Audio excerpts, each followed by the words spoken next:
सिक्किम के नाकुला में एक बार फिर चीन की साजिश नाकाम। सेना ने आगे बढ़ रहे चीनी सैनिकों को पीछे धकेला। सूत्रों के मुताबिक झड़प में 20 चीनी सैनिक घायल, 4 भारतीय सैनिक भी जख्मी। सूत्रों के मुताबिक 3 दिन पहले की है यह घटना। खराब मौसम का फायदा उठाकर आगे बढ़ रहे थे चीनी सैनिक। चीन के साथ मोल्डो में हुई 9वें दौर की बातचीत, 15 घंटे तक चली बैठक।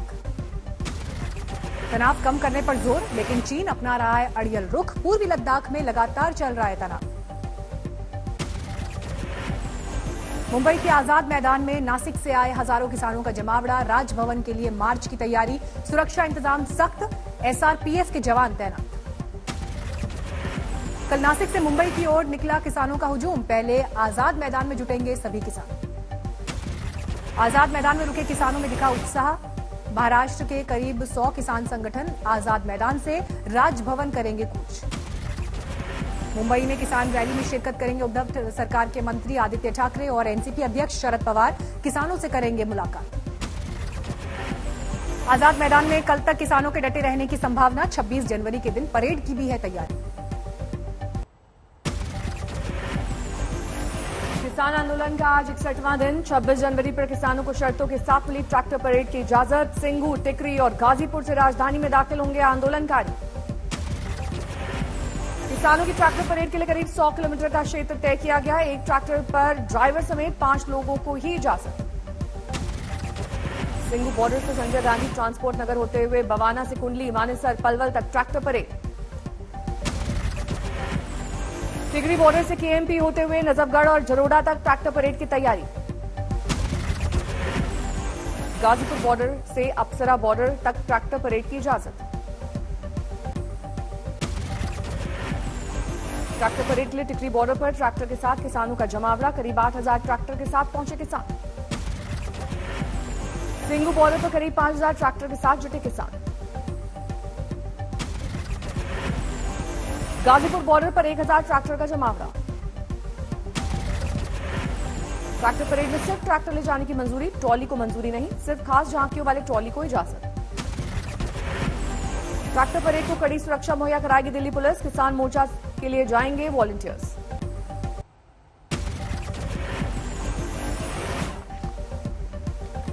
संयुक्त किसान मोर्चा की अपील, ट्रैक्टर और गाड़ियों पर किसान तिरंगे के साथ लगाएं किसान संगठन का झंडा। ट्रैक्टर रैली में किसी भी तरह के हथियार, यहां तक कि लाठी डंडे की भी इजाजत नहीं। आक्रामक स्लोगन वाले बैनर भी बैन।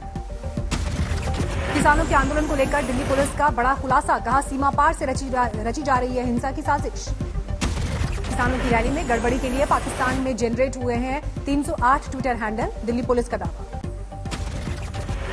शामली में ट्रैक्टर परेड की तैयारी पूरी, करीब 300 किसान ट्रैक्टर लेकर निकले। किसानों की रैली पर आसमान से रखी जाएगी नजर। ड्रोन का होगा इस्तेमाल। सिंगू बॉर्डर पर पहली बार दंगा नियंत्रण में इस्तेमाल किए जाने वाले ड्रोन का प्रयोग। दिल्ली के सिंगू बॉर्डर पर जमा होने लगा किसानों का हुजूम। करीब 20 किलोमीटर तक नजर आ रहे हैं ट्रैक्टर। ट्रैक्टर परेड के लिए जोरदार तैयारी। पंजाब से दिल्ली पहुंच रहा है किसानों का जत्था। हरियाणा से भी किसानों का दिल्ली कूच, जेसीबी और ट्रैक्टर पर बैठकर हुई रवानगी। यूपी से भी दिल्ली की तरफ निकला किसानों का जत्था। 26 जनवरी को ट्रैक्टर परेड में हिस्सा लेने की तैयारी।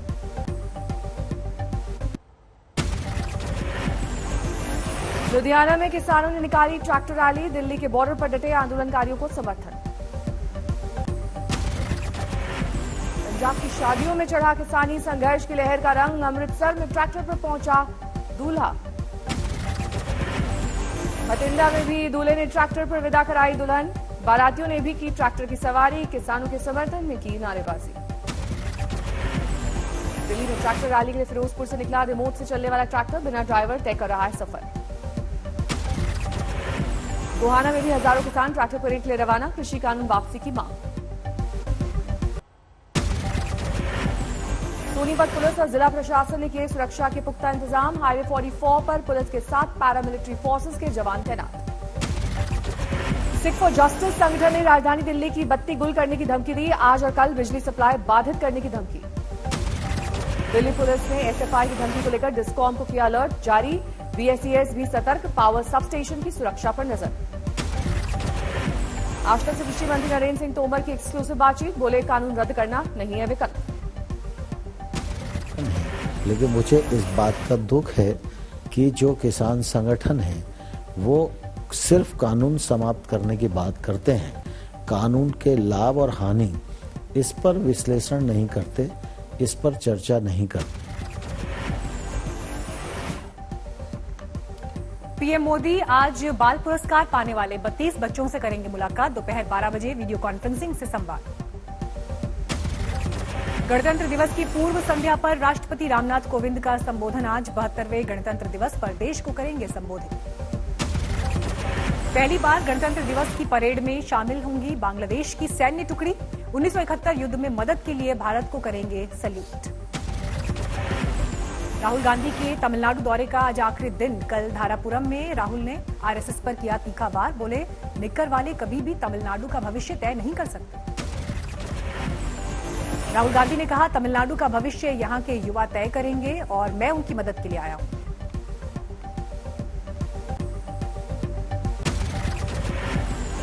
यूपी में नई आबकारी नीति 1 अप्रैल से लागू। तय सीमा से ज्यादा शराब रखने के लिए लेना होगा लाइसेंस। नई आबकारी नीति में सभी ब्रांड के कुल 12 बोतल तक घर में रखने की अनुमति। 12,000 रुपए में 1 साल के लिए लाइसेंस। आज नोएडा के दौरे पर आ रहे हैं मुख्यमंत्री योगी आदित्यनाथ। 10 प्रमुख योजनाओं का लोकार्पण। नोएडा सेक्टर 33 के शिल्प हाट में आएंगे सीएम योगी। यहीं से 415 करोड़ की योजनाओं की देंगे सौगात। शिल्प हाट में यूपी के सभी 75 जिलों की प्रदर्शनी। यमुना प्राधिकरण के पेवेलियन में सभी योजनाओं की दिखेगी झांकी। यूपी के सीएम योगी आदित्यनाथ ने 26 जनवरी और किसानों के प्रदर्शन को देखते हुए अफसरों को जारी किया निर्देश। कानून व्यवस्था बनाए रखने के लिए किया आगाह।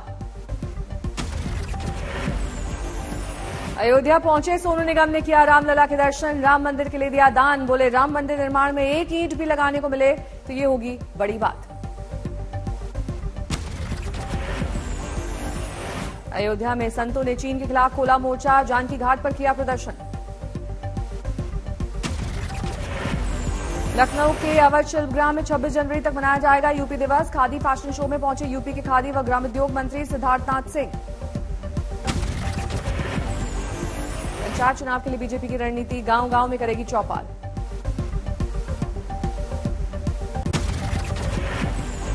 हुगली के आराम बाग इलाके में आज सीएम ममता की रैली। 1 बजे रैली में पहुंचेंगी ममता। बीजेपी महासचिव कैलाश विजयवर्गीय का सीएम ममता पर आरोप। राज्य के 30% मुसलमानों की सुरक्षा का ख्याल रख रही हैं ममता। 70% हिंदुओं को कर रही हैं नजरअंदाज। ममता सरकार के मंत्री ज्योति प्रिया मलिक का विवादित बयान। ममता के सामने जय श्री राम का नारा लगाने वाले बीजेपी नेताओं को अपशब्दों का किया इस्तेमाल। गृह राज्य मंत्री नित्यानंद राय ने कहा, जय श्री राम का नारा लगाने में हर्ज किया। ना तो ये राजनीतिक नारा है और ना ही सरकार का एजेंडा। ये जनता की आवाज है। सुप्रीम कोर्ट में आज पश्चिम बंगाल में विपक्षी नेताओं की सुरक्षा से जुड़ी याचिका पर सुनवाई। याचिका में 2021 में निष्पक्ष चुनाव और राज्य सरकार से सुरक्षा की मांग।